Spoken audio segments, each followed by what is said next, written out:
two other organizations. All ran through Jones, Camden Distinguished Brothers, and the Almighty Percussion Sound Drum Line. In 2013, CSS was featured on ABC Dancing with the Stars. Hispanic and Latino culture. On December 31, 1987, the Latin American Economic Development Association LEAD is a non-profit economic development organization that helps with the creation of small business for minorities in Camden. LEAD was founded in an attempt to revitalize Camden's economy and provide job experience for its residents. LEAD operates on two major methods of rebuilding: the Entrepreneurial Development Training Program and the Neighborhood Commercial Expansion Initiative in C. In 1990, LEAD began a program called the Entrepreneurial Development Training Program which would offer residents employment and job opportunities through ownership of small businesses. The program over time created 506 businesses and 1169 jobs. As of 2016, half of these businesses are still in operation.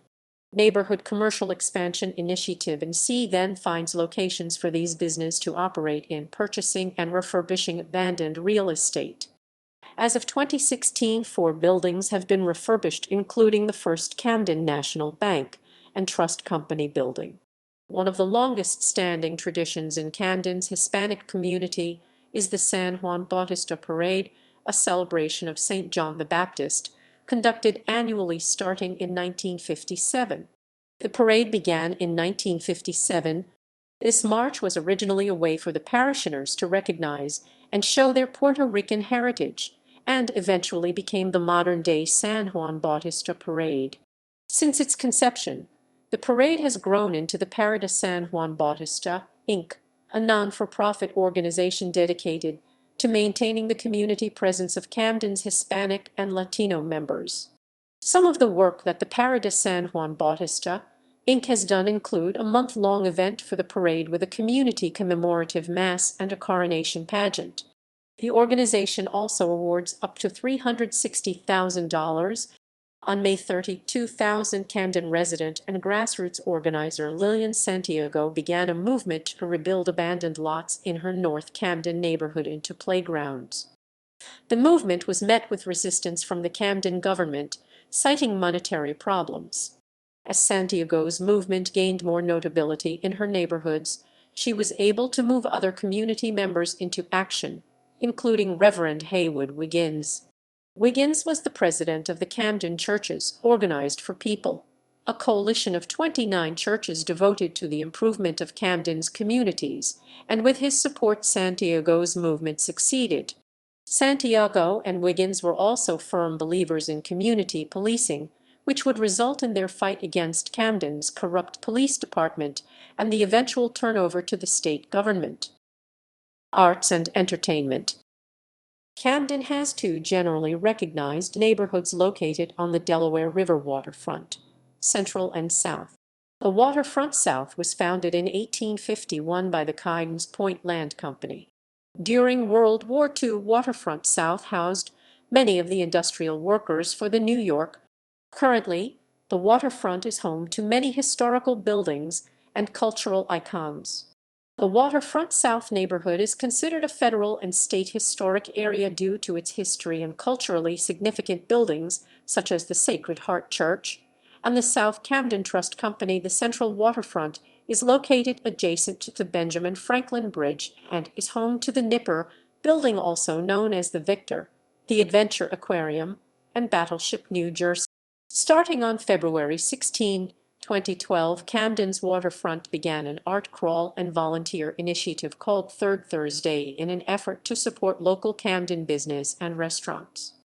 Part of Camden's art crawl movement exists in Studio 11-1, a fully restored 1906 firehouse opened in 2011 that operated as an art gallery owned by William and Rania Butlers. The Butlers moved to Camden in 2011 from Des Moines, Iowa, and began the Third Thursday art movement. William Butler and Studio 11-1 are a part of his wife's company Thomas Lift LLC, self-described as a socially conscious company that works to connect Camden's art scene with philanthropic organizations. Some of the work they have done includes work against human trafficking and ecological donations. Starting in 2014, Camden began Connect the Lots, a community program designed to revitalize unused areas for community engagement. Connect the Lots was founded through the Crest Foundation, and the project seeks to create temporary, high-quality, safe outdoor spaces that are consistently programmed with local cultural and recreational activities. Other partnerships with the Connect the Lots Foundation include the Cooper's Ferry Partnership, a private nonprofit corporation dedicated to urban renewal. Connect the Lots' main work are their pop-up parks that they create around Camden. In 2014, Connect the Lots created a pop-up skate park for Camden youth with assistance from Camden residents as well as students. As of 2016, the Connect the Lots program free programs have expanded to include outdoor yoga and free concerts. In October 2014, Camden finished construction of the Kroc Center, a Salvation Army-funded community center located in the Kramer Hill neighborhood. The Kroc Center's mission is to provide both social services to the people of Camden as well as community engagement opportunities. The center was funded by a $59 million donation from Joan Kroc and from the Salvation Army. The project was launched in 2005 with a proposed completion date of 1 year. However, due to the location of the site as well as governmental concerns, the project was delayed. The Kroc Center's location was an 85-acre former landfill which closed in 1971. Salvation Army Major Paul Kane states the landfill's location to the waterfront and the necessity to handle stormwater management as main reasons for the delay. The center was eventually opened on October 4, 2014, with almost citywide acclaim. Camden Mayor Dana read on the opening of the center called it the crown jewel of the city. The Kroc Center offers an 8-lane, 25-yard competition pool, a children's water park, various athletic and entertainment options, as well as an in-center chapel. The Symphony and Sea Orchestra is based at Rutgers University, Camden. Established as the Haddonfield Symphony in 1952, the organization was renamed and relocated to Camden in 2006. Philanthropy. Camden has a variety of nonprofit tax-exempt organizations aimed to assist city residents with a wide range of health and social services free or reduced charge to residents. Camden City, having one of the highest rates of poverty in New Jersey, fueled residents and local organizations to come together and develop organizations aimed to provide relief to its citizens. As of the 2000 census, Camden's income per capita was $9,815. This ranking made Camden the poorest city in the state of New Jersey, as well as one of the poorest cities in the United States. Camden also has one of the highest rates of childhood poverty in the nation. Camden was once a thriving industrialized city home to the RCA Victor, Campbell's Soup Company, and containing one of the largest shipping companies. Camden's decline stemmed from the lack in jobs once these companies moved overseas. Many of Camden's nonprofit organizations emerged during the 1900s when the city suffered a large decline in jobs which affected the city's growth and population. These organizations are located in all Camden subsections and offer free services to all city residents in an attempt to combat poverty and aid low-income families. The services offered range from preventive health care, homeless shelters, early childhood education, to home ownership and restoration services. Nonprofits in Camden strive to assist Camden residents in need of all ages, from children to the elderly. Each nonprofit organization in Camden has an impact on the community with specific goals and services. These organizations survive through donations, partnerships, and fundraising. Volunteers are needed at many of these organizations to assist with various programs and duties. Camden's nonprofits also focus on development, prevention, and revitalization of the community. Nonprofit organizations serve as resources for the homeless, unemployed, or financially insufficient. One of Camden's most prominent and longest-running organizations with a span of 103 years of service, is the Neighborhood Center located in the Morgan Village section of Camden. The Neighborhood Center was founded in 1913 by Eldridge Johnson, George Fox Esser, Mary Baird, and local families in the community, geared to provide a safe environment for the city's children. The goal of Camden's Neighborhood Center is to promote and enable academic, athletic, and arts achievements. The Neighborhood Center was created to assist the numerous families living in Camden in poverty. The Neighborhood Center also has an urban community garden as of the year 2015.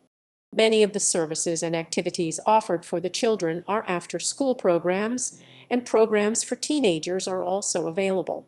These teenage youth programs aim to guide students towards success during and after their high school years.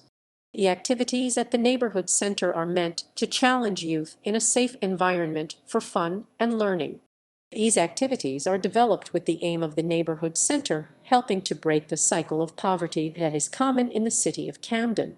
Center for Family Services, Inc. offers a number of services and programs that total 76 free programs. This organization has operated in South Jersey for over 90 years and is one of the leading nonprofits in the city. Cure for Camden is a community-run program focused on stopping the spread of violence in Camden and surrounding communities. They focus on stopping the spread of violence in the Camden City communities of Liberty Park, Whitman Park and Park, Centerville, Cooper Plaza/Landing Square. Center for Family Services offers additional programs such as active parenting and baby best start program, mental health and crisis intervention, and rehabilitative care. They are located at 584 Benson St. Camden, NJ 801. Center for Family Services is a nonprofit organization helping adults, children, and families. Center for Family Services' main focus is prevention. Center for Family Services has over 50 programs aimed at the most vulnerable members of the community. These programs are made possible by donors, a board of trustees, and a professional staff. Their work helps prevent possible victims of abuse, neglect, or severe family problems. Their work helps thousands of people in the community and also provides intervention services to individuals and families. Their programs for children are home-based, community-based, as well as school-based. Center for Family Services is funded through partners, donors, and funders from the community and elsewhere. Cathedral Soup Kitchen, Inc. is a human service-based, nonprofit organization that is the largest emergency food distribution agency in Camden. The organization was founded in 1976 by 4 Camden residents after attending a lecture given by Mother Teresa. They ran off of donated food and funds for 14 years until they were granted tax-exempt status as a 501(c)(3) corporation in 1990. In the 1980s, a new program started at the Cathedral Kitchen called the Casserole Program, which consisted of volunteers cooking and freezing casseroles to be donated and dropped off at the Cathedral Kitchen and then be served to guests. Cathedral Kitchen faced many skeptics at first, despite the problems they were attempting to solve in the community, such as hunger. The Cathedral Kitchen's first cooking staff consisted of Clyde and Teresa Jones. Next, Sister Jean Spined joined the crew, and the 3 members ran cooking operations over the course of several years. They provide 100,000 meals a year and launched a culinary arts catering program in 2009. They provide hot meals Monday through Saturday to Camden County residents. The Cathedral Kitchen's annual revenue is $3,041,979. A fundraising component of the Cathedral Kitchen is CK Cafe. CK Cafe is a small lunch restaurant used by the Cathedral Kitchen to provide employment to those who graduate from their programs, as well as generate profits to continue to provide food to the hungry. CK Cafe is open Monday through Friday from 11 a.m. to 2 p.m. You can even place an order for takeout by calling their telephone number. CK Cafe even offers catering and event packages. The cathedral kitchen is innovative and unique compared to other soup kitchens because those who eat at the cathedral kitchen are referred to as dinner guests rather than the homeless, the hungry, etc. The cathedral kitchen also offers various opportunities for those interested to volunteer. Another feature of the cathedral kitchen is their free health clinics, with a variety of services offered including dental care and other social services. Catholic Charities of Camden, Inc., is a faith-based organization that advocates and uplifts the lives of the poor and unemployed. They provide services in 6 New Jersey counties and serve over 28,000 people each year. The extent of the services offered exceed those of any of Camden's other non-profit organizations. Catholic Charities Refugee Camden Churches Organized for People (CCOP) is an arrangement between various congregations of Camden to partner together against problems in the community. CCOP is affiliated with Pacific Institute for Community Organization (PICO). CCOP is a non-religious, non-profit organization that works with believers in the Camden to solve social problems in the community. Their beliefs and morals are the foundation for their efforts to solve a multitude of problems in the Camden community. CCOP's system for community organizing was modeled after PICO, which stresses the importance of social change instead of social services when addressing the causes of residents and their families' problems. CCOP's initial efforts began in 1995. The congregation leaders of CCOP all had a considerable number of networking contacts, but were also looking to expand and share their networking relationship with others. CCOP congregation leaders also had to listen to the concerns of those in their networking contacts, the community, and the congregations. One of the main services of CCOP was conducting one-on-ones with people in the community to recognize patterns of residents' problems in the community. Cooper Grant Neighborhood Association is located in the historic Cooper Grant neighborhood that once housed William Cooper, an English Quaker with long ties to Camden. His son Richard Cooper, along with his 4 children, are responsible for contributing to the creation of the Cooper Health System.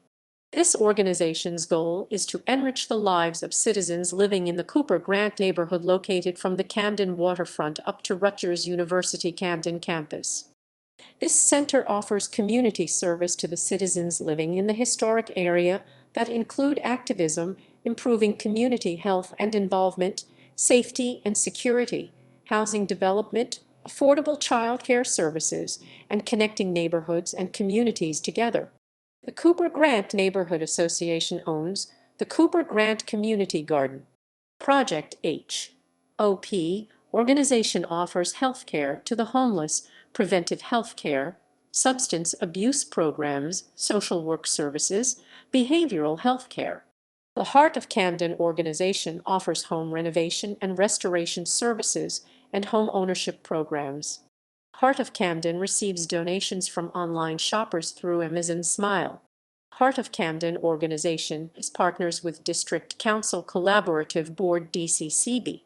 Heart of Camden organization's accomplishments include the economic development of various entities such as the Waterfront South Theater, Neighborhood Greenhouse, and a community center with a gymnasium.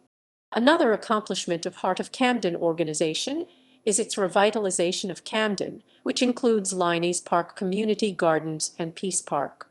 Fellowship House of South Camden is an organization that offers Christian non-denominational based after-school and summer programs. Fellowship House was founded in 1965 and started as a weekly Bible club program for students in the inner city of Camden. Settlement was made on a house located at Fellowship House's current location in the year 1969. Fellowship House hired its first actual staff member, Director Dick Wright, in the year 1973. Volunteer South America org helps families facing poverty and is a community-based organization geared toward helping families live self-sufficient, healthy lives. With 120 years of service, the Volunteers of America has dedicated their services to all Americans in need of help. Home for the Brave is a housing program aimed to assist homeless veterans. This program is a 30-bed housing program that coincides with the Homeless Veterans Reintegration Program, which is funded through the Department of Labor.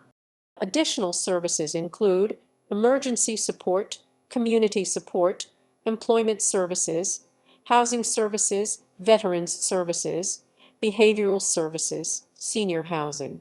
The Center for Aquatic Sciences was founded in 1989 and continues to promote its mission of education and youth development through promoting the understanding, appreciation, and protection of aquatic life and habitats. In performing this mission, the center strives to be a responsible member of the community, assisting in its economic and social redevelopment by providing opportunities for education, enrichment, and employment. Education programs include programs for school groups in our on-site classrooms and aquarium auditorium, as well as outreach programs throughout the Delaware Valley. The center also partners with schools in both Camden and Philadelphia to embed programs during the school day and to facilitate quality educational after-school experiences. Research and conservation work includes an international program where the center has studied and sought to protect the threatened Banggai cardinalfish and its coral reef habitat in Indonesia.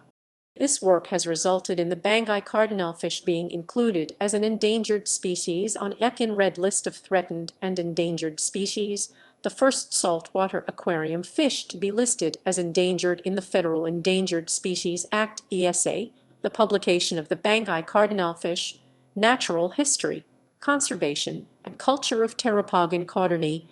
The center's flagship program is Cause Community and Urban Science Enrichment. Cause is a many-faceted science enrichment program for children and youth.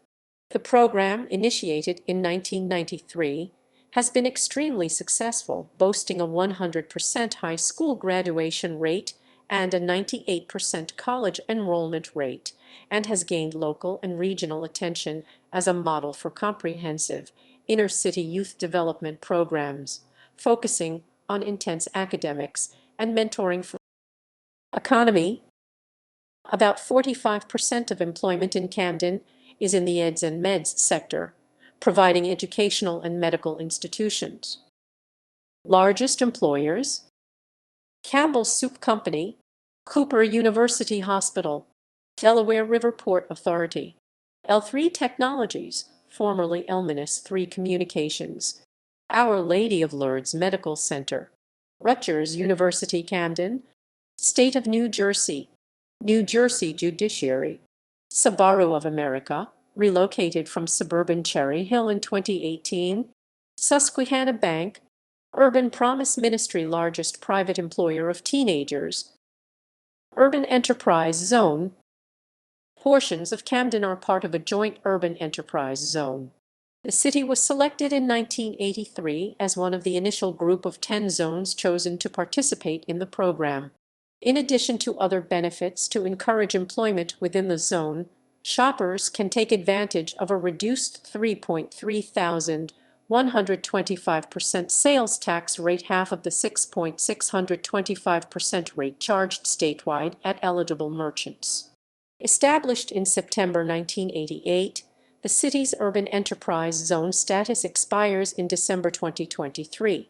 The UEZ program in Camden and 4 other original UEZ cities had been allowed to lapse as of January 1, 2017, after Governor Chris Christie, who called the program an abject failure, vetoed a compromise bill that would have extended the status for 2 years. In May 2018, Governor Phil Murphy signed a law that reinstated the program in these 5 cities and extended the expiration date in other zones. Redevelopment. The state of New Jersey has awarded more than $1.65 billion in tax credits to more than 20 businesses through the New Jersey Economic Opportunity Act. These companies include Subaru, Lockheed Martin, American Water, EMR Eastern, and Holtec. Campbell's Soup Company decided to go forward with a scaled-down redevelopment of the area around its corporate headquarters in Camden, including an expanded corporate headquarters.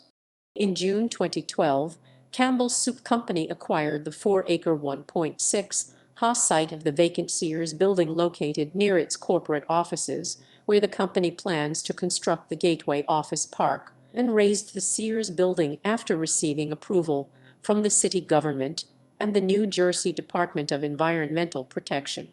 In 2013, Cherokee Investment Partners had a plan to redevelop North Camden with 5,000 new homes and a shopping center on 450 acres. 1.8 came to. Cherokee dropped their plans in the face of local opposition and the slumping real estate market.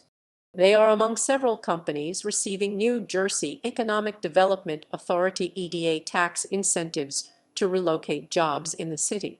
Lockheed Martin was awarded $107 million in tax breaks from the Economic Redevelopment Agency to move to Camden. Lockheed rents 50,000 square feet of the Elmanus-3 Communications Building in Camden. Lockheed Martin invested $146.04 million into their Camden project, according to the Economic Redevelopment Agency. Lockheed stated that without these tax breaks, they would have had to eliminate jobs. In 2013, Camden received $59 million from the Kroc estate to be used in the construction of a new community center, and another $10 million was raised by the Salvation Army to cover the remaining construction. The Ray and John Kroc Core Community Center, opened in 2014, is a 120,000 square foot community center with an 8,000 square foot water park and a 60-ft ceiling. The community center also contains a food pantry, a computer lab, a black box theater, a chapel, 2 pools, a gym, an outdoor track and field, a library with reading rooms, and both indoor and outdoor basketball courts.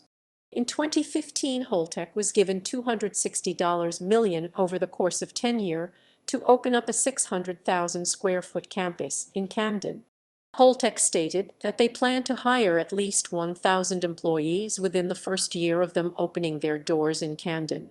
According to the Economic Development Agency, Holtec is slated to bring in $155,520 in net benefit to the state by moving to Camden, but in this deal, Holtec has no obligation to stay in Camden after its 10-year tax credits run out.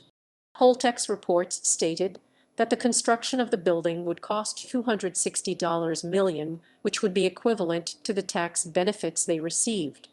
In fall 2017, Rutgers University Camden campus opened up their nursing and science building. Rutgers spent $62.05 million to build their 107,000 square foot building located at 5th and Federal St. This building houses their physics, chemistry, biology, and nursing classes along with nursing simulation labs. In November 2017, Francisco Frank Morin was elected as the 48th mayor of Camden. Prior to this, one of Morin's roles was as the director of Camden County Parks Department, where he was in charge of overseeing several park projects expanding the Camden County Park system, including the Cooper River Park, as well as bringing back public ice skating rinks to the parks in Camden County. Morin has helped in bringing several companies to Camden, including Subaru of America, Lockheed Martin, Philadelphia 76ers, Holtec International, American Water, Liberty Property Trust, as well as EMR. Morin has also assisted with the public schools of Camden by supplying them with new resources, such as new technology for the classroom. American Water was awarded $164.02 million in tax credits from the New Jersey's Grow New Jersey Assistance Program to build a 5-story, 220,000 square foot building at Camden's. American Water opened this building in December 2018, becoming the first in a long line of new waterfront attractions planned to come to Camden. The NJ American Water Neighborhood Revitalization Tax Credit is a $985,000 grant which was introduced in July 2018. It is part of $4.08 million that New Jersey American Water has invested in Camden. Its purpose will be to allow current residents to remain in the city by providing them with $5,000 grants to make necessary home repairs. Some of the funding will also go towards Camden's smart stormwater management and resource training. Funding will also go towards the Kramer Hill Now initiative, which focuses on improving infrastructure and parks. On June 5, 2017, Cooper's Point Park was completed. The 5-acre park features multi-use trails, a playground, and new lighting. Visitors can see both the Delaware River and the Benjamin Franklin Bridge. Prior to 1985, the land the park resides on was open space that allowed Camden residents access to the waterfront. In 1985, the land became available for the park to be built when the prison was demolished in 2009. Funding for the park was provided by Wells Fargo Regional Foundation, the William Penn Foundation, the State Department of Community Affairs, the Fund for New Jersey, and the Camden Economic Recovery Board. Cooper's Ferry Partnership is a private nonprofit founded in 1984. It was originally known as Cooper's Ferry Association until it merged with the Greater Camden Partnership in 2011, becoming Cooper's Ferry Partnership. Chris Collery is the current CEO. In a broad sense, their goal is to identify and advance economic development in Camden. While this does include housing rehabilitation, Cooper's Ferry is involved in multiple projects. This includes the Camden Greenway, which is a set of hiking and biking trails, and the Camden Smart Stormwater Management and Resource Training Initiative. In January 2019, Camden received a $1 million grant from Bloomberg Philanthropies for a new view, which is a public art project seeking to change illegal dump sites into public art fixtures. A new view is part of Bloomberg Philanthropies' larger public art challenge. Additionally, the program will educate residents of the harmful effects of illegal dumping. The effort will include the Cooper's Ferry Partnership, the Rutgers Camden Center for the Arts, the Camden Collaborative Initiative, and the Camden City Cultural and Heritage Commission, as well as local businesses and residents. Locations to be targeted include dumping sites within proximity of Port Authority Transit Corporation High-Speed Line, the River Line, and the Camden Greenway. According to Mayor Francisco Morin, illegal dumping costs Camden more than $4 million each year. Housing. St. Joseph's Carpenters Society. St. Joseph's Carpenter Society SJCS is a 501(c) nonprofit organization located in Camden. Pillar Hogan is the current executive director. Their focus is on the rehabilitation of current residences as well as the creation of new low-income, rent-controlled housing. SJCS is attempting to tackle the problem of abandoned properties in Camden by tracking down the homeowners so they can then purchase and rehabilitate the property. Since the organization's beginning, it has overseen the rehabilitation or construction of over 500 homes in Camden. SJCS also provides some education and assistance in the home buying process to prospective homebuyers in addition to their rehabilitation efforts.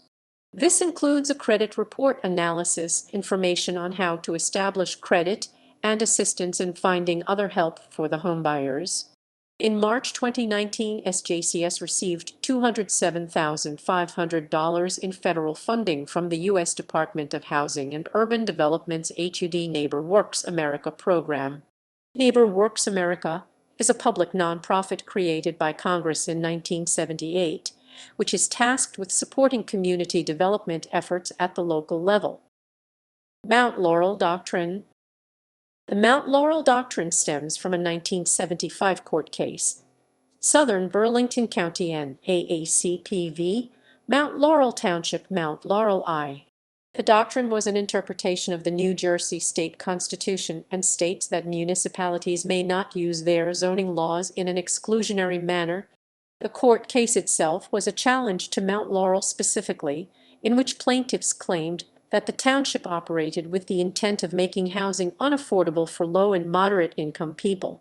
The doctrine is more broad than the court case, covering all New Jersey municipalities. Failed redevelopment projects. Government. Camden has historically been a stronghold of the Democratic Party. Voter turnout is very low. Approximately 19% of Camden's voting age population participated in the 2005 gubernatorial election. Local government. Since July 1, 1961, The city has operated within the Faulkner Act, formerly known as the optional municipal charter law, under a mayor-council form of government. The city is one of 71 municipalities of the 565 statewide that use this form of government. The governing body is comprised of the mayor and the city council, with all members elected in partisan voting to 4-year terms of office on a staggered basis. The mayor is directly elected by the voters. The city council is comprised of 7 council members. Since 1994, the city has been divided into 4 council districts, with a single council member elected from each of the 4 districts and 3 council members being elected at large. Previously, the entire council was elected at large. The 4 ward seats are up for election at the same time, and the 3 at-large seats and the mayoral seat are up for election together 2 years later. For 3 decades before 1962, and from 1996 to 2007, Camden's municipal elections were held on a nonpartisan basis. Since 2007, the elections have been partisan. As of 2020, the mayor of Camden is Democrat Francisco Frank Morin, whose term of office ends December 31. Members of the city council are Council President Curtis Jenkins D. 2021, at large, Vice President Marilyn Torres D. 2023, Ward 3, Shane Kaboucher D. 2023, Ward 1 Victor Karstafen D. 2023, Ward 2, Sheila Davis D. 2021, at large, Angel Fewest D. 2020. In February 2019, Felicia Reyes Morton was unanimously appointed to fill the Ward 4 seat expiring in December 2019 that became vacant following the resignation of Council Vice President Luis A. Lopez the previous month, after serving 10 years in office. In November 2018, Marilyn Torres was elected to serve the balance of the Ward 3 seat expiring in December 2019 that was vacated by Francisco Morin when he took office as mayor the previous January. In February 2016, the City Council unanimously appointed Angel Fewest to fill the at-large term, ending in December 2017 that was vacated by Arthur Barclay when he took office in the New Jersey General Assembly in January 26. Fewest was elected to another 4-year term in November 2017. Mayor Milton Milan was jailed for his connections to organized crime.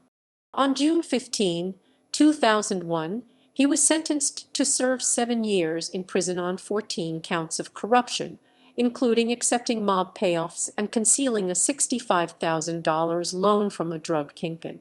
In 2018, the city had an average residential property tax bill of $1,710, the lowest in the county compared to an average bill of $6,644 in Camden County and $8,000. Federal, state, and county representation.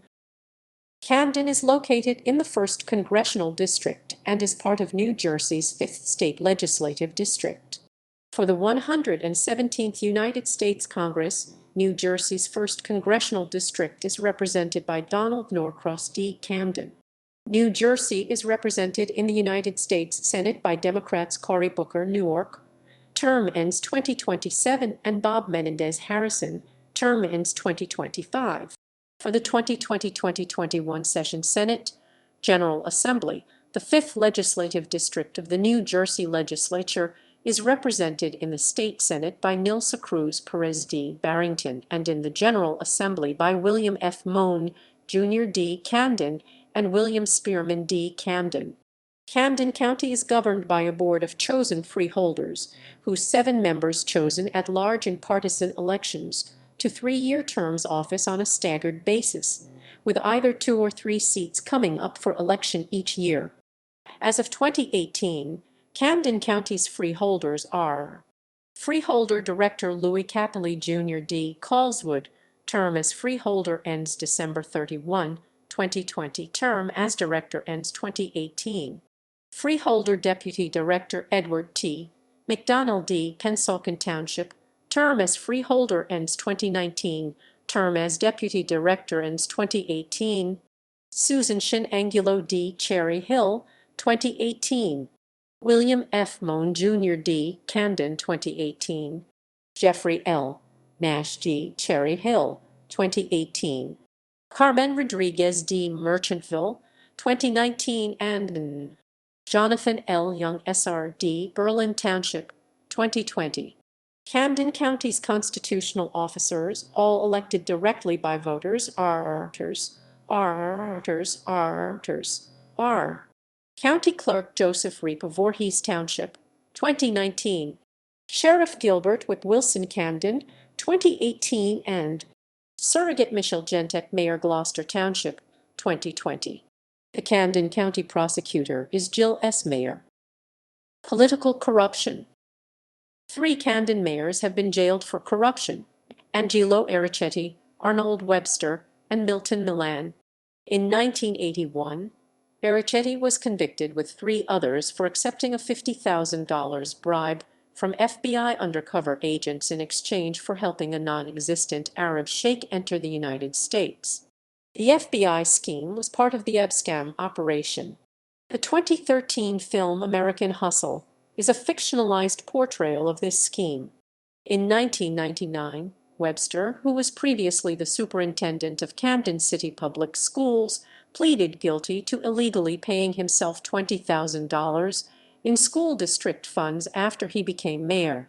In 2000, Milan was sentenced to more than 6 years in federal prison for accepting payoffs from associates of Philadelphia organized crime boss Ralph Nathaniel, soliciting bribes and free home renovations from city vendors, skimming money from a political action committee, and laundering drug money.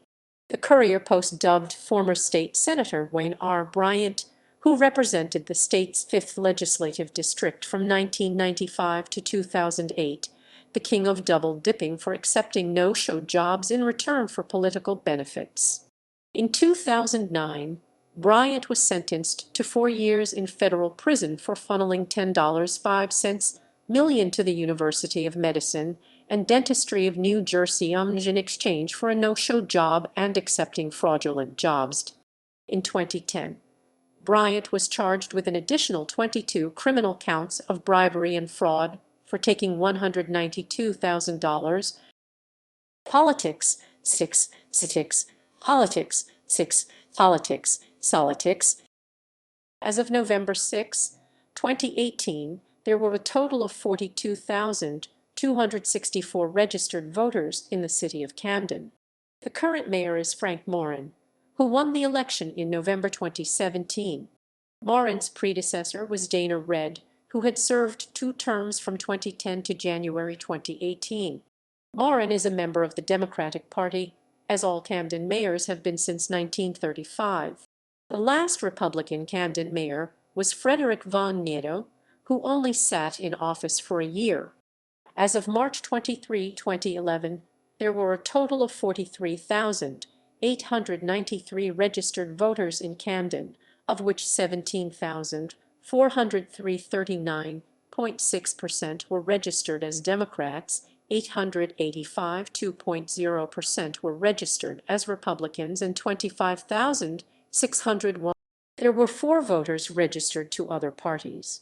In the 2016 presidential election, Democrat Hillary Clinton received overwhelming support from the city of Camden. On May 11, 2016, Clinton held a rally at Camden County College. Much like prior presidential elections, Camden has heavily favored the Democratic candidate. During his second term, Obama visited Camden in 2015 and said that "hold you up as a symbol of promise for the nation. This city is onto something. No one is suggesting that the job is done," the president said. "It's still a work in progress." In the 2012 presidential election, Democrat Barack Obama was seeking re-election and was challenged by current Utah Senator Mitt Romney, then Massachusetts governor.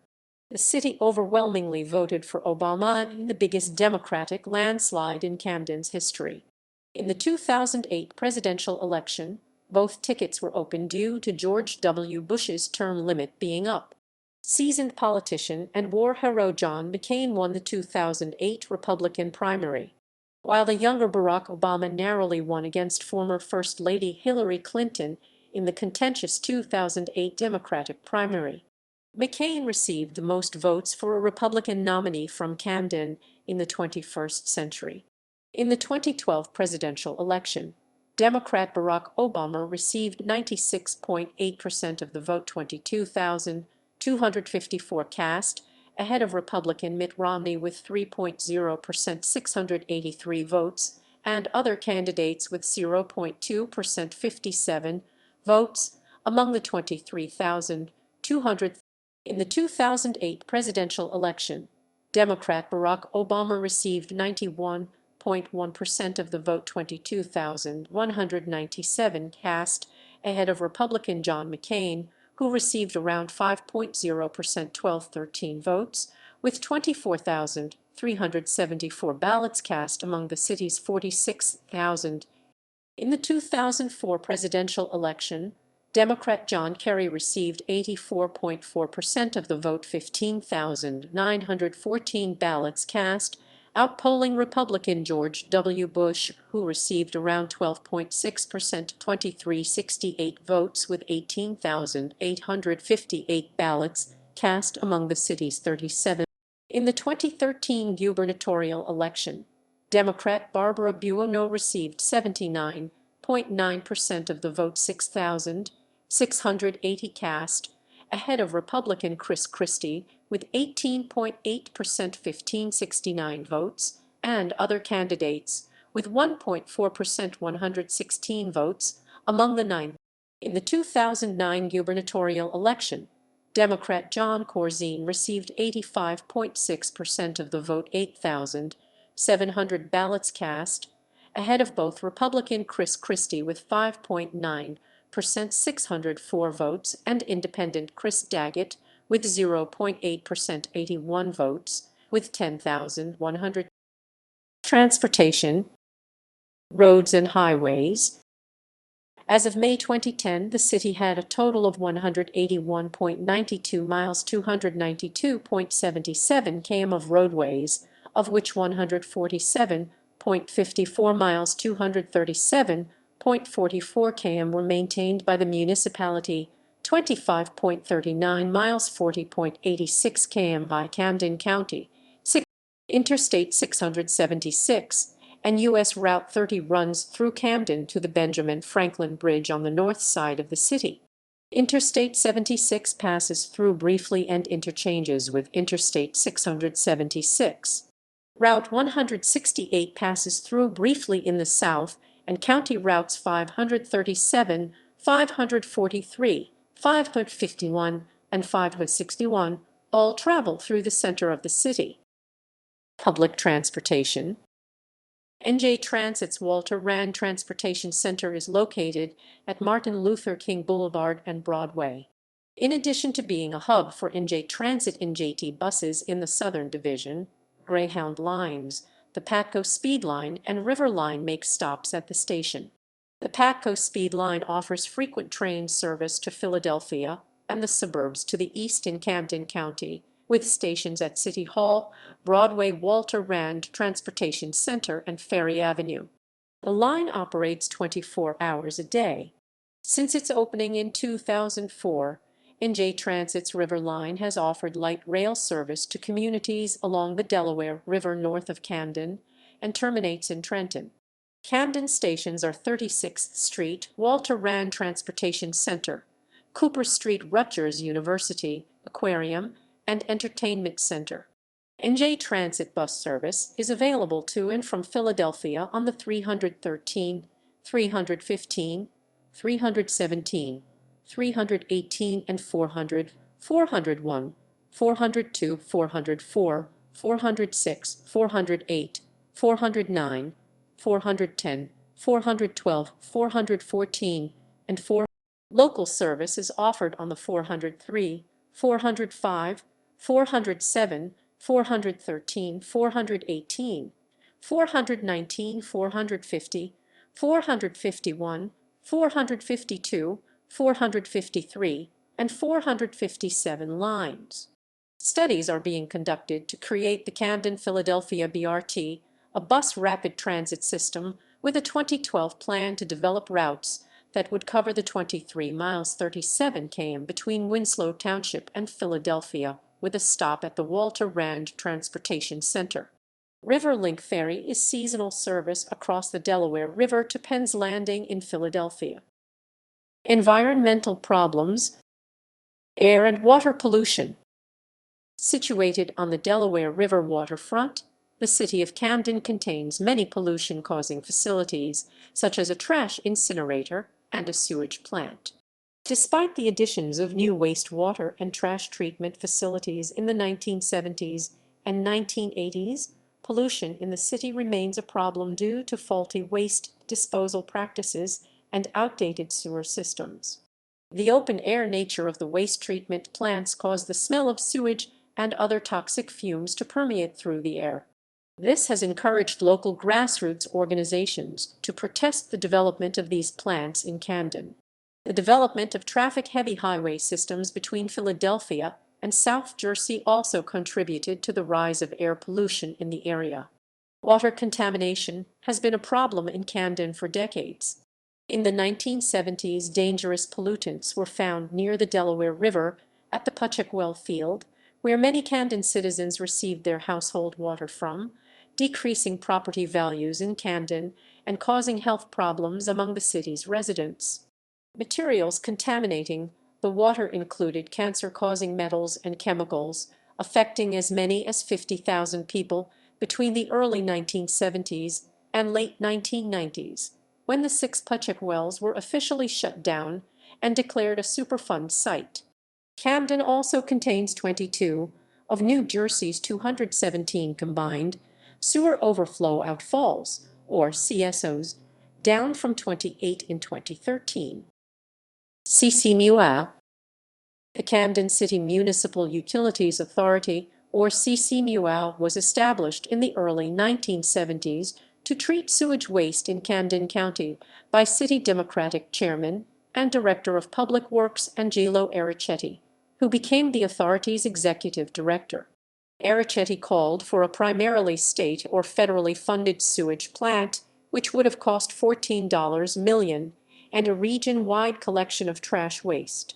The sewage plant was a necessity to meet the requirements of the Federal Clean Water Act, as per the changes implemented to the Act in 1972. James Joyce, chair of the county's Democratic Party at the time, had his own ambitions in regard to establishing a sewage authority that clashed with Ericetti's. While Ericetti formed his sewage authority through his own power, Joyce required the influence of the Camden County Board of Chosen Freeholders to form his. Ericetti and Joyce competed against each other to gain the cooperation of Camden's suburban communities, with Ericetti ultimately succeeding. Ericetti's political alliance with the county freeholders of Cherry Hill gave him an advantage, and Joyce was forced to disband his county sewerage authority. Ericetti later replaced Joyce as county Democratic chairman after the latter resigned due to bribery charges, and retained control of the CCMUA even after leaving his position as executive director in 1973 to run for mayor of Camden. The CCMUA originally planned for the sewage facilities in Camden to treat wastewater through a primary and secondary process before having it deposited into the Delaware River. However, funding stagnated and byproducts from the plant began to accumulate, causing adverse environmental effects in Camden. Concerned about the harmful chemicals that were being emitted from the waste buildup, the CCMUA requested permission to dump 5 million gallons of waste into the Atlantic Ocean. Their request was denied, and the CCMUA began searching for alternative ways to dispose of the sludge, which eventually led to the construction of an incinerator, as it was more cost-effective than previously proposed methods. In 1975, the CCMUA purchased Camden's 2 sewage treatment plants for $11.03 million, the first payment consisting of $2.05 million, and the final payment to be made by the end of 1978. Contamination in Waterfront South. Camden's Waterfront South neighborhood, located in the southern part of the city between the Delaware River and Interstate 676, is home to 2 dangerously contaminated areas, Wellspatch/General Gas Mantle and Martin Aaron, Inc., the former of which has been emanating low levels of gamma radiation since the early 20th century. Several industrial pollution sites, including the Camden County sewage plant, the county municipal waste combustor, the world's largest licorice processing plant, chemical companies, auto shops, and a cement manufacturing facility, are present in the waterfront South neighborhood, which covers less than 1 square mile. The neighborhood contains 20% of Camden's contaminated areas and over twice the average number of pollution-emitting facilities per New Jersey ZIP code. According to the Rutgers University Journal of Law and Urban Policy, African American residents of Waterfront South have a greater chance of developing cancer than anywhere in the state of Pennsylvania, 90% higher for females and 70% higher for males. 61% of Waterfront South residents have reported respiratory difficulties, with 48% of residents experiencing chronic chest tightness. Residents of Waterfront South formed the South Camden Citizens in Action, or a CCA, in 1997 to combat the environmental and health problems imposed from the rising amount of pollution and the trash-to-steam facilities. One such facility, the Camden Energy Recovery Center, formerly the Camden Resource Recovery Facility, is located on Morgan Street in the Waterfront South neighborhood and burns 350,000 tons of waste from every town in Camden County, aside from Gloucester Township. The waste is then converted into electricity and sold to utility companies that power thousands of homes. On December 12, 2018, renovation of Phoenix Park in Waterfront South was completed. The renovation was done by the Camden County Municipal Utilities Authority as well as the Camden Stormwater Management and Resource Training Initiative. According to officials, the park will improve air quality and stormwater management. Additionally, the park features walking trails providing a view of the Delaware River. Due to the project's success, it was named one of the 10 most innovative uses of federal water infrastructure funding in the country by the U.S. Environmental Protection Agency and the Environmental Council of the United States. Superfund sites. Identified by the EPA in 1980, the Wellspech/General Gas Mantle site contained soil and building materials contaminated with radioactive materials. Radiation became prominent when the companies used thorium, a radioactive element withdrawn from monazite ore, in the production of their gas mantles. In the late 19th century and early 20th century, Wellspech Company was located in Gloucester City, which borders Camden, and was a major producer of gas mantles until gas lights were replaced by electric lights. The fabric of the Wellspech gas mantle was put into a solution that consisted of 99% thorium nitrate and 1% cerium nitrate in distilled water, causing it to emit a white light. Operating from 1915 to 1940 in Camden, General Gas Mantle, or GGM, was a manufacturer of gas mantles and served as a competitor for Wellspech. Unlike Wellspech, General Gas Mantle used only a refined. Wellspech and General Gas Mantle went out of business in the 1940s and had no successors. In 1981, the EPA began investigating the area where the companies once operated for radioactive materials. 5 areas were identified as having abnormally high levels of gamma radiation, including the locations of both companies and 3 primarily residential areas. In 1993, a 6th area was identified. Radioactive materials were identified at 100 properties located near the company's former facilities in Camden and Gloucester City, as well as the company locations themselves. In 1996, due to the levels of contamination in the areas, the Wellspech and General Gas Mantle site was added to the National Priorities List, which consists of areas in the United States that are or could become contaminated with dangerous substances. The EPA demolished the General Gas Mantle building in late 2000, and only one building remains at the former Wellspech site.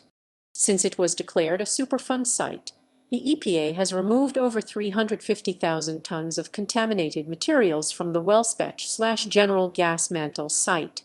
The Martin Aaron, Inc. site operated as a steel drum recycling facility for 30 years, From 1968 to 1998, though industrial companies have made use of the sites since the late 19th century, contaminating soil and groundwater in the surrounding area.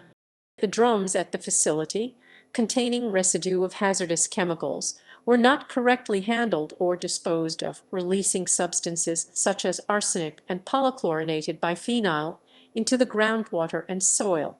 Waste such as abandoned equipment and empty steel drums was removed from the site by the EPA and NJDEP, the latter of which initially tested the site for contamination in 1987. Like the Wellsbach/General Gas Mantle site, the Martin Aaron, Inc.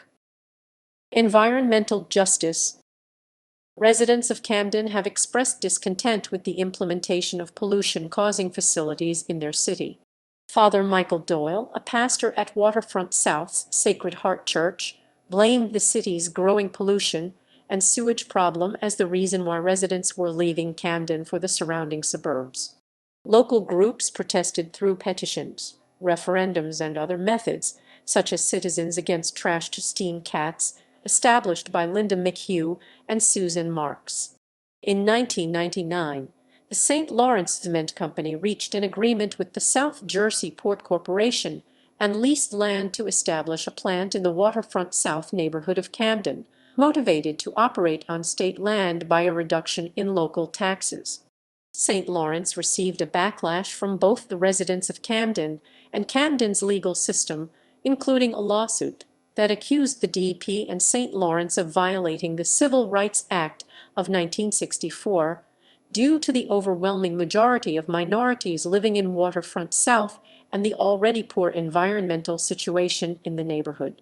The cement grinding facility, open year-round, processed approximately 850,000 tons of slag, a substance often used in the manufacturing of cement, and emitted harmful pollutants, such as dust particles, carbon monoxide, radioactive materials, and lead, among others. Also, due to the diesel-fueled trucks being used to transport the slag, a total of 77,000 trips, an additional 100 tons of pollutants were produced annually. South Camden Citizens in Action v. New Jersey Department of Environmental Protection. In 2001, the SCCA filed a civil rights lawsuit against the NJDEP and the St. Lawrence Cement Company. Unlike other environmental justice cases, the lawsuit itself did not include specific accusations in regard to the environment, instead focusing on racial discrimination. The SCCA accused the NJDEP of discrimination after they issued air quality permits to St. Lawrence, which would have allowed the company to run a facility that violated Title VI of the Civil Rights Act of 1964.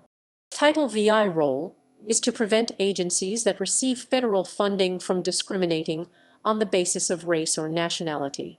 Waterfront South, where the cement manufacturing company would operate, was a predominantly minority neighborhood that was already home to over 20% of Camden's dangerously contaminated sites.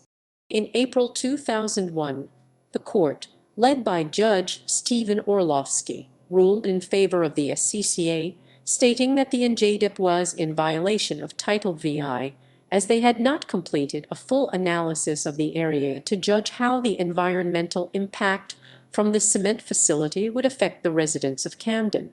This decision was challenged 5 days later with the ruling of U.S. Supreme Court case Alexander v. Sandoval, which stated that only the federal agency in question could enforce rules and regulations, not citizens themselves. Orlovsky held his initial decision on the case and enacted another ruling that would allow citizens to make use of Section 1983, a civil rights statute which gave support to those whose rights had been infringed upon by the state in regard to Title VI. The NJDEP and St. Lawrence went on to appeal both of Orlovsky's rulings, and the Third Circuit Court of Appeals. The appeals court ruled that Section 1983 could not be used to enforce a ruling regarding Title VI, and that private action could not be taken by the citizens. The final ruling in the case was that, while the NJDEP and St. Lawrence did violate Title VI, the decision could not be enforced through Section 1983. The lawsuit delayed the opening of the St. Lawrence cement facility by 2 months, costing the company millions of dollars. In the years following the court case, members of the CCA were able to raise awareness concerning environmental justice at higher levels than before. They were portrayed in a positive light by news coverage in major platforms such as the New York Times, Business Week, the National Law Journal, and the Philadelphia Inquirer, and garnered support from longtime. The SCCA has engaged in several national events since the conclusion of South Camden, such as a press conference at the U.S. Senate, the Second National People of Color Environmental Leadership Summit, and the U.S. Commission on Civil Rights Environmental Justice hearings, all of which dealt with the advocacy of environmental justice. Fire Department. Officially organized in 1869, the Camden Fire Department CFD is the oldest paid fire department in New Jersey and is among the oldest paid fire departments in the United States. In 1916, the CFD was the first in the United States that had an all-motorized fire apparatus fleet. Layoffs have forced the city to rely on assistance from suburban fire departments in surrounding communities when firefighters from all 10 fire companies are unavailable due to calls. The Camden Fire Department currently operates out of 5 fire stations, organized into 2 battalions. Each battalion is commanded by a battalion chief, who in turn reports to a deputy chief. The CFD currently operates 5 engine companies, 1 squad rescue pumper, 3 ladder companies, and 1 rescue company, as well as several other special support and reserve units. The department's fireboat is docked on the Delaware River. Currently, the quarters of Squad 7, a rescue pumper, located at 1115 Kygnav, has been closed for renovations. Squad 7 is currently operating out of the Broadway station. Since 2010, the Camden Fire Department has suffered severe economic cutbacks, including company closures and staffing cuts. Fire station locations and apparatus. Below is a list of all fire stations and company locations in the city of Camden according to battalion. The station on Kygnes Ave is not usable as a fire station anymore due to the fact that the flooring is too weak, so Squad 7 is now relocated at the fire station at 1301 Broadway. There is an apparatus fleet of 5 engines, 1 squad rescue pumper, 1 rescue company, 1 hazmat unit, 1 collapse rescue unit, 3 ladder companies, 1 fireboat, 1 air cascade unit, 1 chief of department, 3 deputy chiefs, 1 chief fire marshal, and 2 battalion chiefs units.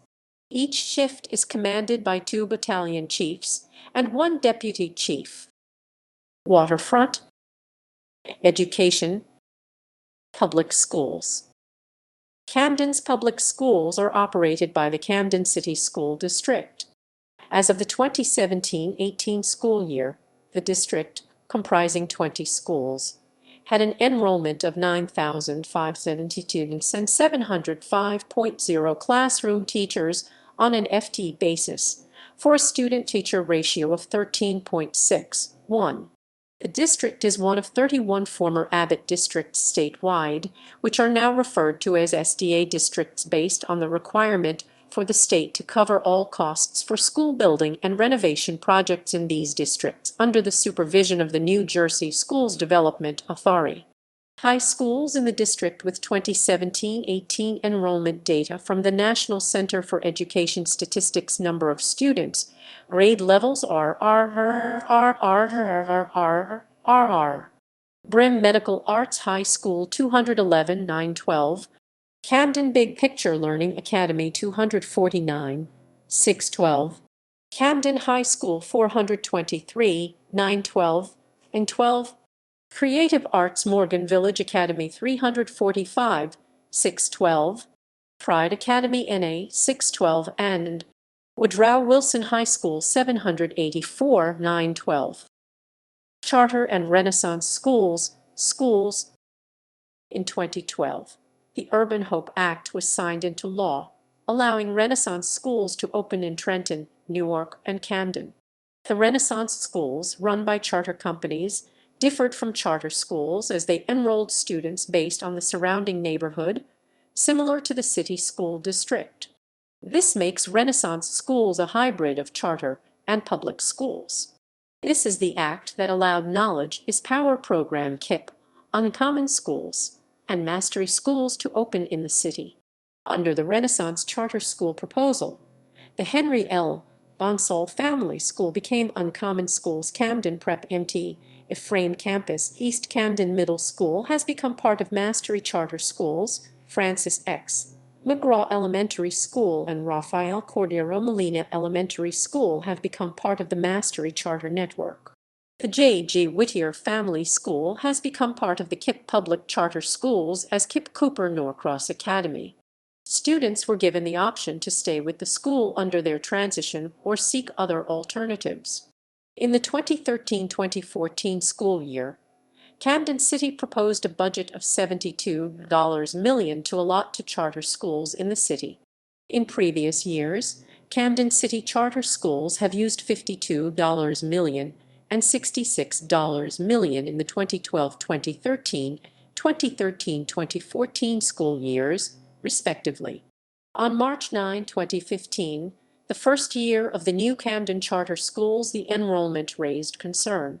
Mastery and Uncommon charter schools failed to meet enrollment projections for their first year of operation by 15% and 21%, according to Education Law Center. Also, the KIPP and Uncommon charter schools had enrolled students with disabilities and English language learners at a level far below the enrollment of these students in the Camden district. The enrollment data on the Mastery, Uncommon, and KIPP charter chains comes from the state-operated Camden district and raised questions whether or not the data is viable, especially since it had said that Camden parents prefer charters over neighborhood public schools. In addition, there was a concern that these charter schools are not serving students with special needs at comparable level to district enrollment, developing the idea of growing student segregation and isolation in Camden schools as these chains expand in the coming years. In October 2016, Governor Chris Christie, Camden Mayor Dana L. Redd, Camden Public Schools Superintendent Payman Rao Hennafard, and state and local representatives announced a historical $133 million investment of a new Camden High School project. The new school is planned to be ready for student occupancy in 2021.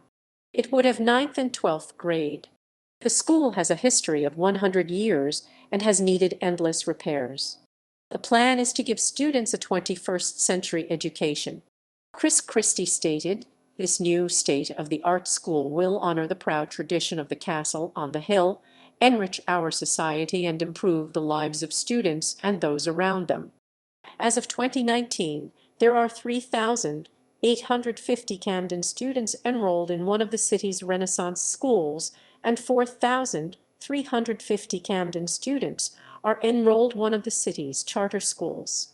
Combined, these students make up approximately 55% of the 15,000 students in Camden. Charter schools. Camden's Promise Charter School, her school.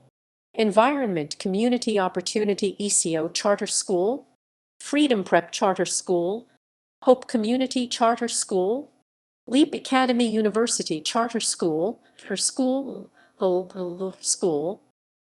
Renaissance Schools, Uncommon Schools Camden Prep, KIPP Cooper Norcross, Lanning Square Primary School, Lanning Square Middle School, Whittier Middle School, Mastery Schools of Camden, Kramer Hill Elementary, Molina Lower Elementary, Molina Upper Elementary, East Camden Middle, Mastery High School of Camden, McGraw Elementary.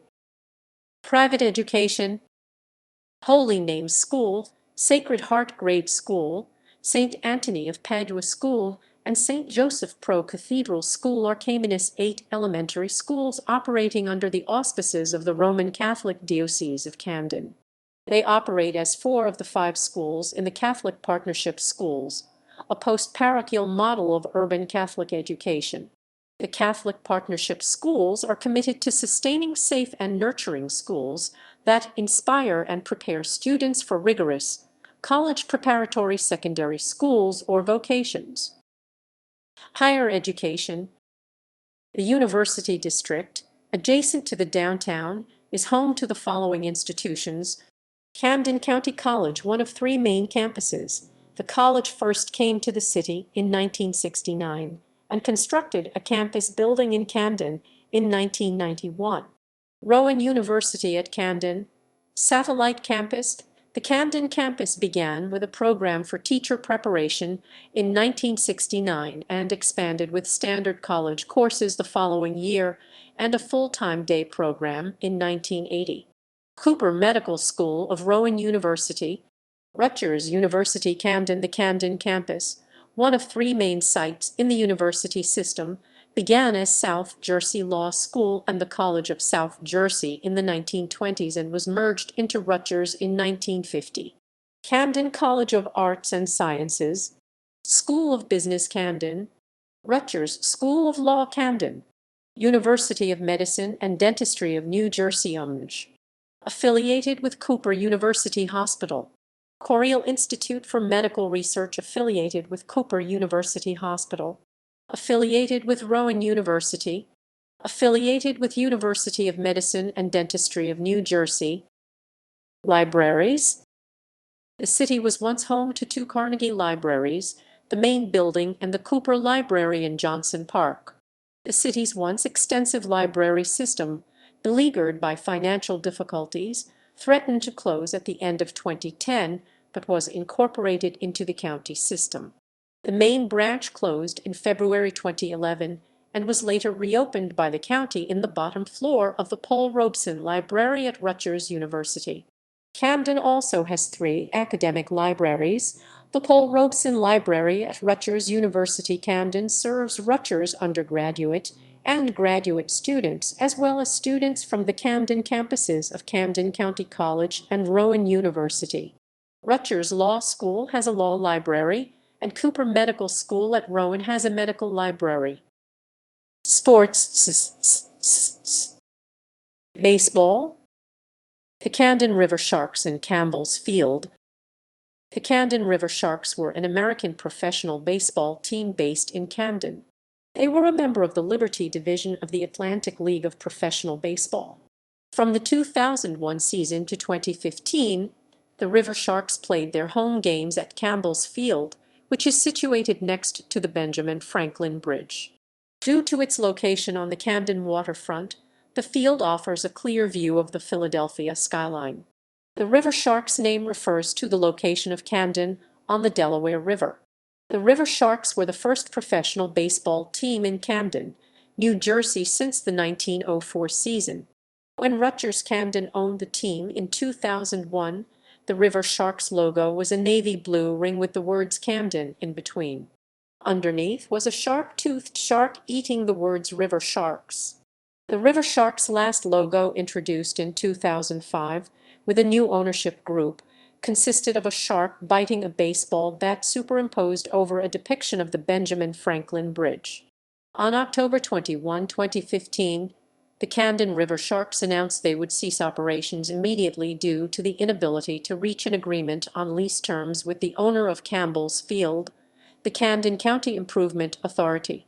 The Atlantic League of Professional Baseball, whom the River Sharks play for, announced New Britain Rock Cats had joined the league, and Camden was one of two teams which could potentially replace the New England team.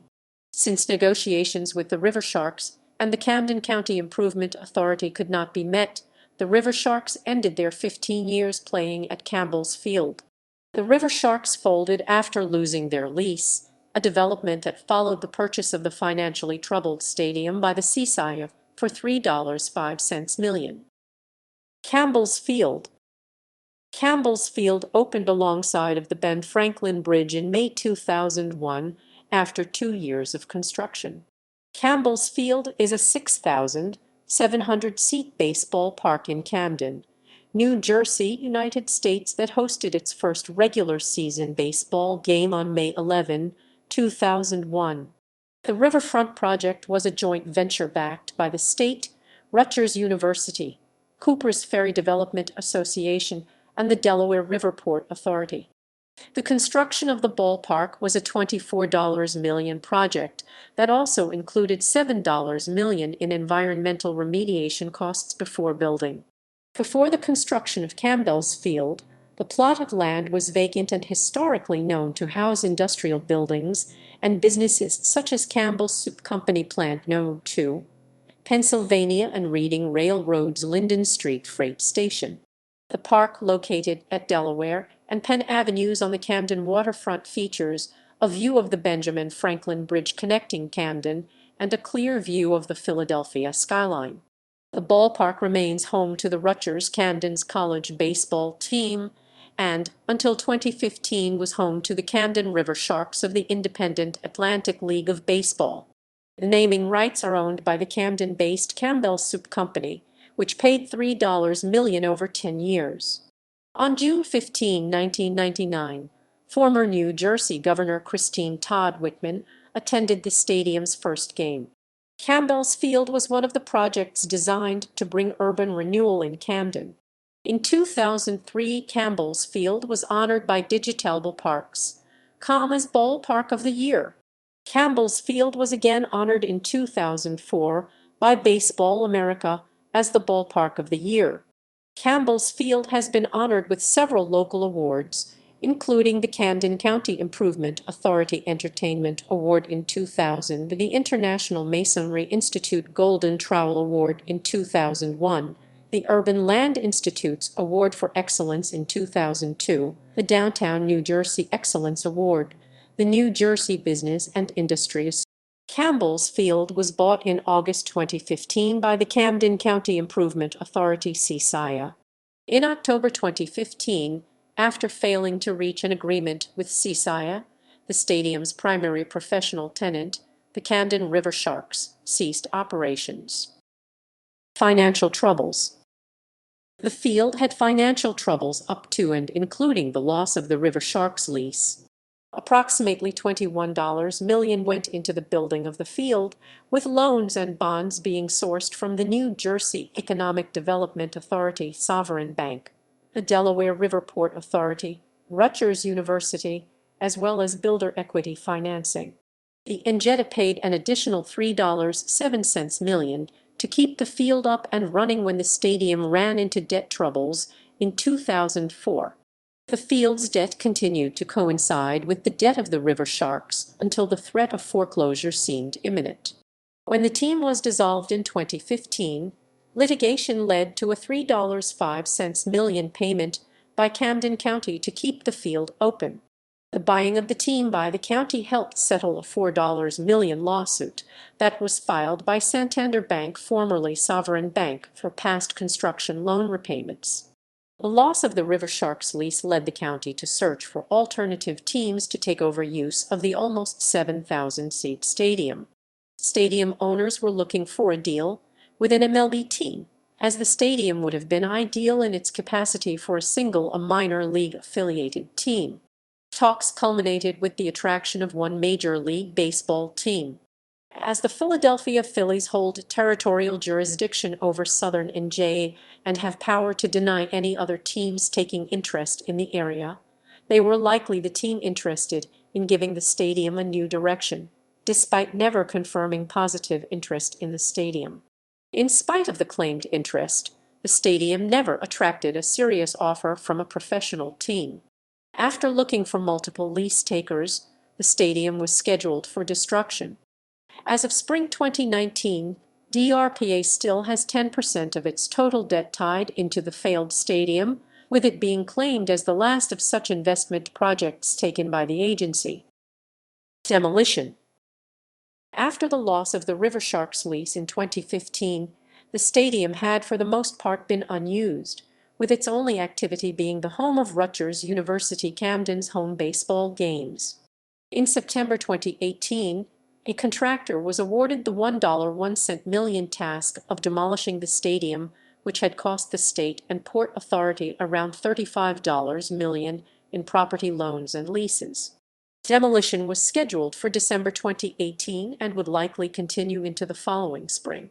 The site, which is notable in its history of being the site for multiple different buildings and complexes, is planned to become the host of future development projects jointly owned by Rutgers University and the city of Camden.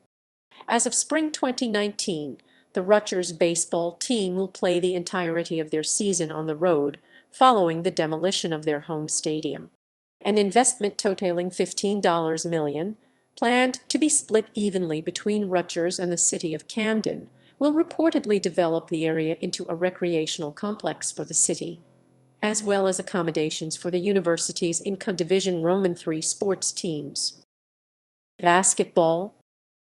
Philadelphia 76ers training facility. A training facility for Philadelphia's NBA team, the 76ers, had been planned for different areas, with the Camden waterfront being one of the potential sites. The team had also deliberated building on the local Camden Navy Yard, including receiving architect mock-ups of a 55,000-square-foot facility for an estimated $25 million. But these plans didn't come to fruition. Eventually, an $82 million grant was approved by the New Jersey Economic Development Authority to begin construction of the training facility in Camden, and was scheduled to break ground in October 2014. Based on contingent hiring, the grant was to be paid out over 10 years, with the facility scheduled to host practices by 2016. The grant was somewhat controversial in that it saves the 76ers organization from paying any property taxes or fees that would be accrued by the building over its first decade.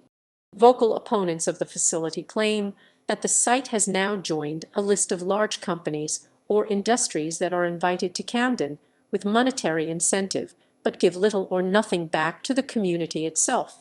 The facility was to be divided into both player and coach accommodations, as well as office facilities for the rest of the organization.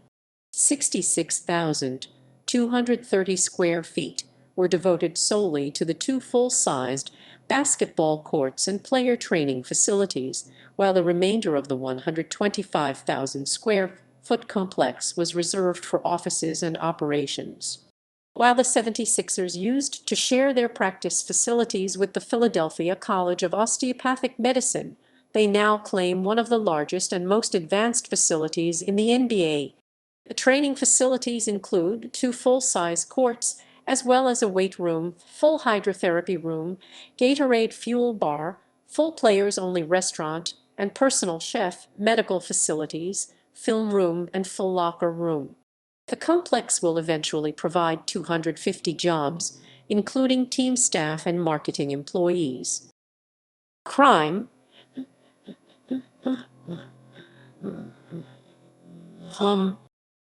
Camden has a national reputation for its violent crime rates, which once ranked as the highest in the country, although recent years have seen a significant drop in violent crime, with 2017 seeing the lowest number of homicides in 3 decades. Real estate analytics company Neighborhoods has named it within the top 5 most dangerous cities in the United States every year since it has compiled the list. Several times it has been ranked first on the list, most recently in 2015. In 2012, Camden set a new record by tallying 69 homicides, making for one of the highest murder rates ever recorded in an American city. In addition, since the FBI began uniformly reporting crime data in the mid-1980s, Camden has never seen its yearly violent crime rate drop below 2 per 100 residents. In comparison, the national rate is about 0.37 per 100 residents. Morgan Quitno has ranked Camden as one of the top 10 most dangerous cities in the United States since 1998, when they first included cities with populations less than 100,000.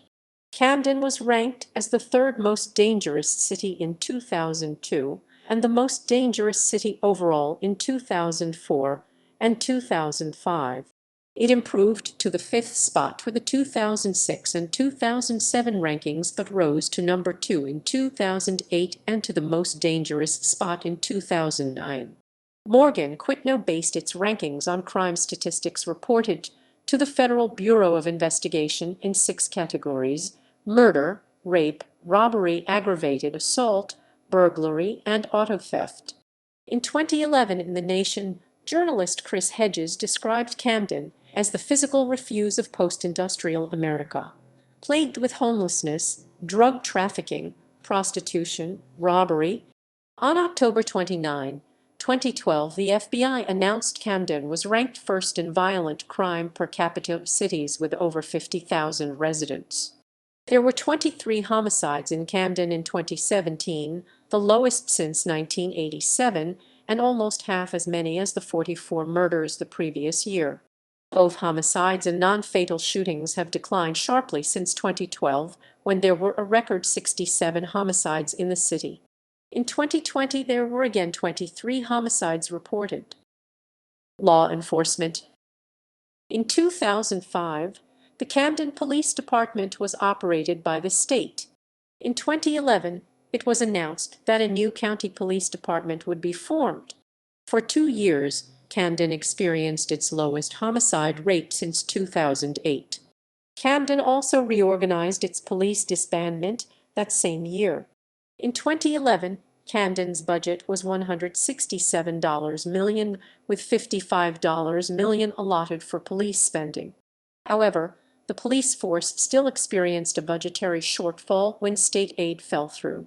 Camden was rated No. 5 nationwide for homicides, with approximately 87 murders per 100,000 residents in 2012. At its worst point, Camden's murder rate was 6 times the national average across the Delaware River and Philadelphia. The city added crime-fighting tactics like surveillance cameras, better street lighting, and curfews for children. Although they added these tactics, the number of murders had risen again. As a last resort, officers were only authorized to use handguns and handcuffs. Robberies, property crimes, non-fatal shooting incidents, violent crimes, and aggravated assaults have declined since 2012. In November 2012, Camden began the process of terminating 273 officers to later hire 400 new officers out of the 2,000 applicants that have already submitted letters of interest to the county, to have a fresh start of a larger, non-unionized group to safeguard the nation's poorest city. The city's officers rejected a contract proposal from the county that would have allowed approximately all 260 Camden County's police officers to Camden Police Metro Division, to only 49% of them to be eligible to be rehired once the 141-year-old department becomes disbanded. Although the annual homicide rate averaged 48 since 2008, in April 2013 the city reported 57 homicides in a population of 77,000 compared to 67 homicides in 2012. In mid-March 2013, Camden residents would have noticed the first changes once the first group of officers became employed and were in an 8-week field of training on the Camden streets. On May 1, 2013, Camden County's police department was disbanded due to a union contract that made it financially impossible to keep officers on the street. While the existing county officers were still present, Camden County's police department brought in 25 new officers to train in neighborhoods in hopes they can regain the community's trust. The new police force had lower salaries along with fewer benefits than they had received from the city. Because of the reorganized force in 2013, the number of cops in the streets has increased and spread throughout Camden. Camden's new police force began patrolling in tandem, speaking with residents, and driving patrol cars. Camden County Police Department hosted several Meet Your Officers events to further engage with residents. In 2018, the Camden County Police Department reported that violent crime had dropped 18%, led by a 21% decline in aggravated assaults. Nonviolent crimes fell by 12%, the number of arson fell by 29%, burglaries by 21%, and non-fatal shooting hit incidents dropped by 15%. In 2017, there were 23 homicides reported, which was a 30-year low. In 2018, 2019, and 2020, there were 22, 24, and 23 homicides respectively. Though Camden officers are equipped with GPS tracking devices and body cameras, the effectiveness and necessity of body cameras remains controversial. Following the police force's reorganization, many Camden residents have been pulled over or issued tickets for minor violations, such as having tinted windows and failing a check for audible devices on their bikes.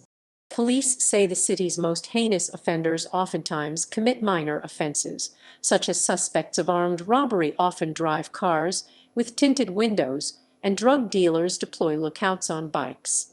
J. Scott Thompson, chief of police, asserted, "We are going to leverage every legal option that we have to deter their criminal activity."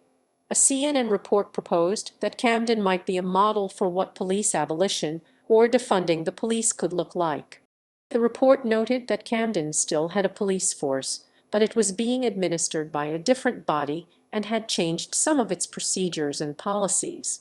A report in the Morning Call noted that the county police department, which is distinct from the county sheriff's office and operates solely in Camden, had a budget of $68.05 million in 2020, compared to the city department's $55 million in 2011 prior to its dissolution, and that police funding in Camden was higher on a per. There are 380 officers in the county-run department versus 370 in the dissolved city force. Points of interest. Adventure Aquarium originally opened in 1992. It reopened in its current form in May 2005, featuring about 8,000 animals living in varied forms of semi-aquatic, freshwater, and marine habitats. BB&T Pavilion, an outdoor amphitheater/indoor theater complex with a seating capacity of 25,000. Formerly known as the Susquehanna Bank Center. Battleship New Jersey Museum and Memorial opened in October 2001, providing access to the battleship USS New Jersey that had been towed to the Camden area for restoration in 1999. Campbell's Field, a 6,425-seat baseball park that hosted its first regular season baseball game on May 11, 2001, and was home to the Camden River Sharks and the Rutgers University Camden baseball team. The stadium was acquired by Camden County in April 2015 and demolished in December 2018 to make way for a new athletic complex. Harley Cemetery, established in 1885. Walt Whitman House, National Register of Historic Places listings in Camden County, New Jersey, County, New Jersey. In popular culture, the fictional Camden mayor Carmine Polito in the 2013 film American Hustle is loosely based on 1970s Camden mayor Angelo Ericetti. The 1995 film 12 Monkeys contains scenes on Camden's Admiral Wilson Boulevard. Camden is the main location of 2016 action film Fight Valley, starring Susie Selleck and the MMA fighters Misha Tate, Holly Holm, and Christ Cyborg, more precisely in the fictional neighborhood of Fight Valley. Notable people.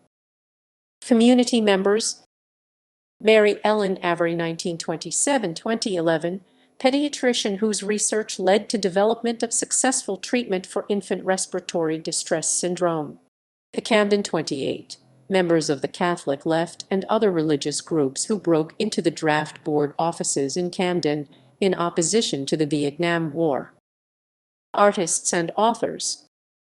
Graham Alexander, born 1989, singer-songwriter, entertainer, and entrepreneur, known best for his solo music career and for his roles in the Broadway shows Rain, a tribute to the Beatles, and Let It Be, and as the founder of a new incarnation of the Victor Talking Machine Company.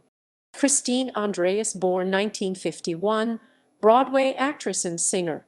Vernon Howe Bailey, 1874-1953, artist. Butch Ballard, 1918-2011, jazz drummer who performed with Louis Armstrong, Count Basie, and Duke Ellington. Paul Baloch, born 1962, Christian music artist, worship leader, and singer-songwriter. Carla L. Benson, vocalist best known for her recorded background vocals. Cindy Birdsong, born 1939, singer who became famous as a member of the Supremes in 1967, when she replaced co-founding member Florence Ballard. Nelson Boyd, born 1928, jazz bassist. Stephen Decatur, but in 1813–1897, architect, designer of schools, churches, and Camden's Old City Hall 1874–75, demolished 1930. James Cardwell, 1921–1954, actor best known for his debut appearance in the film The Fighting Sullivans. Betty Cavan, 1909–2001, author of popular teen romance novels, mysteries, and children's books. Edward Chandler, born 1980, singer and dancer. David Aaron Clark, 1960–2009, author, musician, pornographic actor, and pornographic video director. Andrew Clements, 1949–2019, writer of children's books, known for his debut novel Frindle. Russ Colombo, 1908–1934, baritone, songwriter, violinist, and actor known for his romantic ballads, such as Prisoner of Love. Jimmy Conlin, 1884–1962, character actor who appeared in almost 150 films in his 32-year career. Alex Dawcourt, born 1980, visual artist. Buddy DeFranco, 1923–2014, jazz clarinetist. Wayne Dockery, 1941–2018, jazz double bassist. Nick Douglas, born 1967, musician, best known for being the bass player of Doro Pesch's band. Lola Falana, born 1942, singer and dancer. Margaret Giannini, born 1921, physician and specialist in assistive technology and rehabilitation, who was the first director of the National Institute of Disability Rehabilitation Research. Heather Henderson, born 1973, singer, model, podcaster, actress, and Dance Party USA performer. Richard Groove Holmes, 1931–1991, jazz organist. Leon Huff, born 1942, songwriter and record producer. Barbara Ingram, 1947–1994, R&B background singer. Chaz. Floyd Johnson, born 1941, television producer, actor, and activist, known for The Rockford Files 1975–1980, Magnum, P.I. 1982–1988, and Red Tails 2012. Jared Jones Smith, born 1995, American football offensive tackle for the Las Vegas Raiders of the NFL. Edward Louis, 1919–2019, film producer and writer, known for the 1960 film Spartacus and for his collaborations with John Frankenheimer, producing or executive producing 9 films together. Eric Louis Lou, born 1973, pianist. Michael Lisicki, born 1964, nonfiction writer and oboist with the Baltimore Symphony Orchestra. Ann Pennington, 1893–1971, actress, dancer, and singer who starred on Broadway in the 1910s and 1920s, notably in the Ziegfeld Follies and George White's Scandals.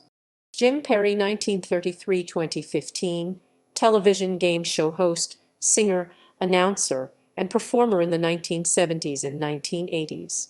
Ronnie J. born 1992, record producer, rapper, and singer. Tasha Smith, born 1969, actress, director, and producer who began her career in a starring role on the NBC comedy series Boston Common. Anna Sosenko, 1909–2000, songwriter and manager who achieved great popularity in the 1930s. Richard Sturban, born 1943, member of the Oak Ridge Boys. Michaeline Thomas, born 1970, artist.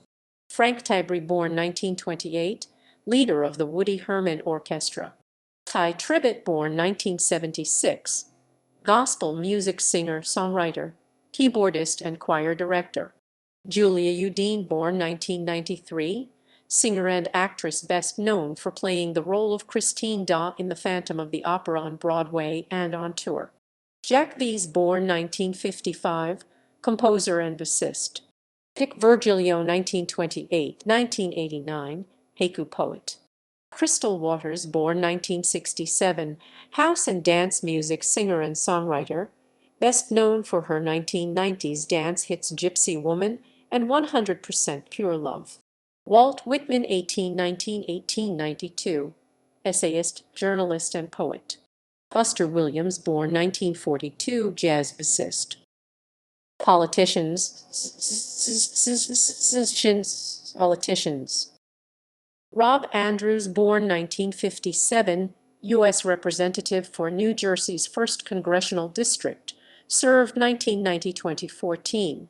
David Baird, Jr., 1881–1955, U.S. Senator from 1929 to 1930. Unsuccessful Republican nominee for governor in 1931. David Baird, Sr., 1839–1927, United States Senator from New Jersey. Arthur Barclay, born 1982, politician who served on the Camden City Council for 2 years and has represented the 5th Legislative District in the New Jersey General Assembly since 2016. William J. Browning, 1850–1920, represented New Jersey's 1st Congressional District in U.S. House of Representatives, 1911–1920. William T. Cahill, 1912–1996, politician who served 6 terms in the U.S. House of Representatives, 1958–1970, and as Governor of New Jersey, 1971–1975. Bonnie Watson Coleman, born 1945, politician who has served as the U.S. Representative for New Jersey's 12th Congressional District since 2015. Mary Keating Croce, 1928–2016, politician who served in the New Jersey General Assembly for 3 two-year terms, from 1974 to 1980, before serving as the chairwoman of the New Jersey State Parole Board in the 1990s. Lawrence Curry, 1936–20, educator and politician who served in the Pennsylvania House of Representatives from 1993 to 2012, was born in Camden. James Dellett, 1788–1848, politician and a member of the United States House of Representatives from Alabama. Angel Fewest, born 1961, former Assemblyman who has served as president of the Camden City Council. Carmen M. Garcia, former Chief Judge of Municipal Court in Trenton, New Jersey. John J. Horn, 1917–1999, labor leader and politician who served in both houses of the New Jersey legislature before being nominated to serve as commissioner of the New Jersey Department of Labor and Industry. Robert S. McAllister, 1897–1957, Los Angeles City Council member, 1934–39. Richard Imraz, president of the New Jersey Board of Public Utilities. Donald Norcross, born 1958, U.S. Congressman representing New Jersey's 1st Congressional District. Francis F. Paterson, Jr., 1867–1935, represented New Jersey's 1st Congressional District in U.S. House of Representatives, 1920–1927. William Spearman, born 1958, politician who has represented the 5th Legislative District in the New Jersey General Assembly since 2018. John F. Starr, 1818–1904, represented New Jersey's 1st Congressional District in U.S. House of Representatives, 1863–1867. Athletes. Max Alexander, born 1981, boxer who was participant in ESPN reality series The Contender 3. Rashid Baker, born 1982, professional football safety for Buffalo Bills, Minnesota Vikings, New England Patriots, Philadelphia Eagles, and Oakland Raiders. Martin V. Bergen, 1872–1941, lawyer, college football coach. Art Best, 1953–2014, football running back who played 3 seasons in the National Football League with the Chicago Bears and New York Giants. Audrey Blayler, 1933–1975, played in All-American Girls Professional Baseball League for 1951–1952 South Bend Blue Sox champion teams. Fran Brown, born 1982, co-defensive coordinator and assistant head coach of the Temple Owls football. Jordan Burroughs, born 1988, Olympic champion in freestyle wrestling who won gold at the London Olympics in 2012. Sean Chandler, born 1996, safety for the New York Giants of the National Football League. Frank Chapa, 1932-2016, Olympic silver medalist equestrian. James A. Correa, 1937-2001, radio personality and specialist in nutrition, rehabilitation, and sports medicine. Donovan Darius, born 1975, professional football player for Jacksonville Jaguars. Rachel Dawson, born 1985, field hockey midfielder. Raleigh Eastwick, born 1950, Major League Baseball pitcher who won 2 games in 1975 World Series. Sean T. Fitness, born 1978, motivational speaker, fitness trainer, and choreographer best known for his home fitness programs T25, Insanity, and Hip Hop Abs. Jamal Green, born 1980, American football defensive end who played in the NFL for the Philadelphia Eagles, Chicago Bears, and the Washington Redskins. Harry Higgs, born 1991, professional golfer. Andy Hinson, born c. 1931, retired American football head coach of the Bethune-Cookman University Wildcats football team from 1976 to 1978 and of the Cheney University of Pennsylvania Wolves from 1979 to 9. George Hegeman, born 1973, offensive lineman who played for NFL Dallas Cowboys, Philadelphia Eagles, and Tampa Bay Buccaneers. Kenny Jackson, born 1962, former wide receiver for the Philadelphia Eagles and co-owner of Kenny's Corner Deli. Mike Moriarty, born 1974, former Major League infielder for the Baltimore Orioles. Ray Narleski, 1928-2012, baseball player with Cleveland Indians and Detroit Tigers.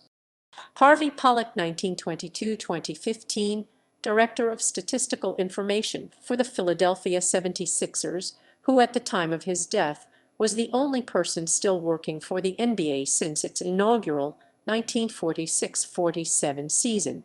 Dwight Mohammed Cowie, born 1953, boxing world light heavyweight and cruiserweight champion, International Boxing Hall of Famer known as the Camden Buzzle.